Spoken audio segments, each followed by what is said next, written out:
कापूस उत्पादक शेतकऱ्यांसाठी महत्त्वाची बातमी आहे। जवळपास 2 वर्षांपासून बोंडअळीनं राज्यातला कापूस उत्पादक चांगलाच हैराण झालाय।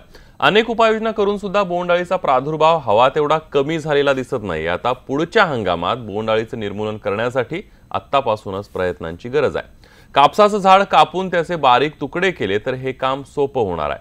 कॉटन शेडरनं यामध्ये काय भर घातली आहे ते जाणून घेऊयात एका रिपोर्टमधून।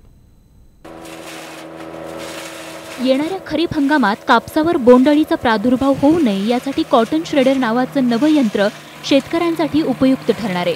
आता तुम्ही म्हणाल या यंत्राचा आणि बोंडअळीचा काय संबंध?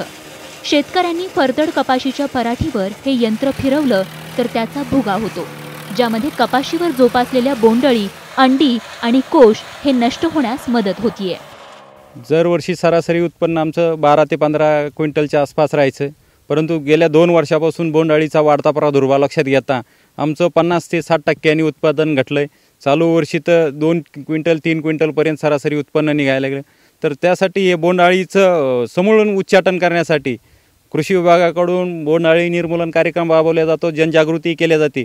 पण पळाटी मजुराअभावी पळाटी काढणं तो खर्च आणि त्याच्यात नंतर जाळणं किंवा शेताबाहेर काढणं याला मजुराचा खूप खर्च होतो। त्यामुळे या मशीनमुळे तो खर्चात बचतही होते। जालना जिल्ह्यातल्या वडीगोद्री इथल्या अशोक काळेंना आधी 14 ते 15 क्विंटलचा उतारा यायचा, मात्र बोंडअळीच्या प्रादुर्भावामुळे तो 5 ते 6 क्विंटलवर आलाय। मग कृषी विभागाच्या अहवालानंतर अशोक काळेंनी गुजरातमधून कॉटन श्रेडर हे यंत्र विकत घेतलं। ही मशीन गुजरात इथून आणलेली आहे आणि या मशीनचं नाव आहे कॉटन श्रेडर, की जे की पळाटीवर सध्या बोंडअळींना जे थैमान घातलेलं आहे। तर बोंडअळी निर्मूलनासाठी कृषी विभागाने जी योजना काढलेली आहे की बोंडअळी निर्मूलन करण्यासाठी कॉटन श्रेडर मशीन हे 50% अनुदानावर वाटप सुरू केलेलं आहे। या योजनेअंतर्गत मी ही मशीन घेतलेली आहे। जिल्हा कृषी अधीक्षक माइनकर साहेब आणि तालुका कृषी अधीक्षक तारगे साहेब यांच्या प्रयत्नातून मी हे मशीन खरेदी केलेलं आहे। गेल्या 2 वर्षांपासून गुलाबी बोंडअळीनं शेतकरी हवालदिल झालाय, त्यामुळे वेगवेगळ्या पातळीवर उपाययोजना करण्यात आल्या। मात्र आजही ही बोंडअळी दबा धरून बसलीये। फरदड कापसानं बोंडअळीला संजीवनी मिळवून दिलीये, त्यामुळे शेतातल्या पराठीची कापणी करून त्याचा अक्षरशः भुगा करणारे हे यंत्र आता मोलाची भूमिका बजावतंय।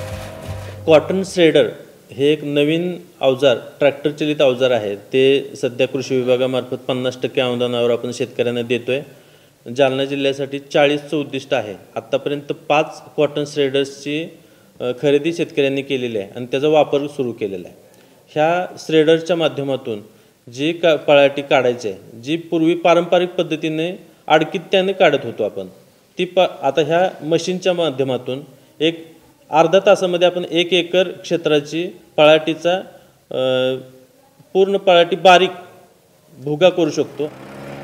या यंत्राच्या खरेदीसाठी आता कृषी विभागच शेतकऱ्यांना आर्थिक मदत करतंय, त्यामुळे बोंडअळी नियंत्रणासाठी मदत होईल अशी अपेक्षा आहे। बोंडअळीचे पतंग बाहेर पडतील आणि आपण जे जून जुलैमध्ये परत कापूस लागवड करणार आहे तर त्या कपाशीवर परत ही बोंडअळीची उत्पत्ती होत राहील।